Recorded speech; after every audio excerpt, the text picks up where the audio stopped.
Good morning, Brown with Grand Roofing. We're doing some unusual stuff here we don't do often, but we're going to do it right, take care of this. So I'm inside of a barn. Yes, got a hard hat on. You don't see that. It's because we were tearing decking down while I was under here working. What we got on this barn is, when I quoted this, the ridge beam has sunk down and the opposing walls to the east and the west are pushing out, pulling the girts, the banister board, ledger board, all that off. So that's west. It is pulling off to the west. I'm not a framer, so it's probably not called that, but that big 2x8, 2x10 over there, whatever it is, that's pulling away from the post. At some point, they put this in and that in to help support it. What I told him is I'd come in here with some winches, come-alongs, chains, bottle jack, things like that. Now we got all the weight that we can take off. If you look down here from that gable end, this ridge beam coming down to this one over here, there's a good dip of about 6 to 8 inches right here.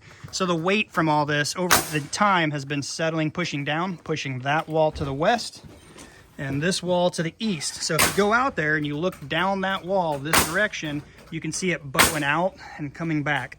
So what we're gonna do, we got the weight off, and all it stems because this is rafter, it's stick built.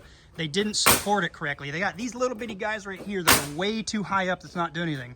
If you look at a coat hanger and it hangs, the way they've got that piece that comes down, if you were to tie some across this, it would help from those walls spreading out under the weight that it's holding up. So I got the come along, looped around that rafter, come down this way, and I did make a mistake. I didn't look at it when I was working under there, but I put it on the other side so it's crossing that 2x6. Should have actually had it on this side, but it's coming down with these winches to the other posing. We pulled it in 2 inches already. We've got that banister board, ledger board, whatever you want to call it, pulled in. We've got to get that one pulled in. But what we're doing now is getting a bottle jack set up down here with this hog-backed going up top up here. Because what they did when they built this, they spliced that 2x8, 2x10 right there. It's not good. That should not be spliced like that with no supports, no structural strength holding it. He did put this in, which we've already raised a couple inches already.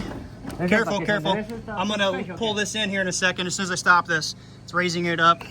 Once we're done pulling this in, working together in tandem here, lifting a little, pulling in a little, lifting a little, pulling in a little. Once we get those pulled in, so that, again, whatever it is, whatever you call that, I know those are girts, but ledger, banister board, I don't know. Pull that in until it makes contact with this right here. We're gonna put a relief cut in this board when we're done, take the weight out, because they secured it when it was too far out.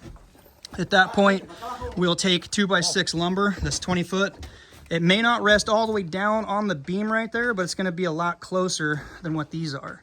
It will come across and keep those east-west walls from pushing out. The other thing we're gonna do is knock this one down once we're all done. We're gonna take another 2x6 and tie it over here and string it over to here and put some nails, framing nails and screws in through to help hold that, because that's just a really piss poor design. Whoever built this should not be building stuff. I'm not a framer, you don't do that and put no supports under it.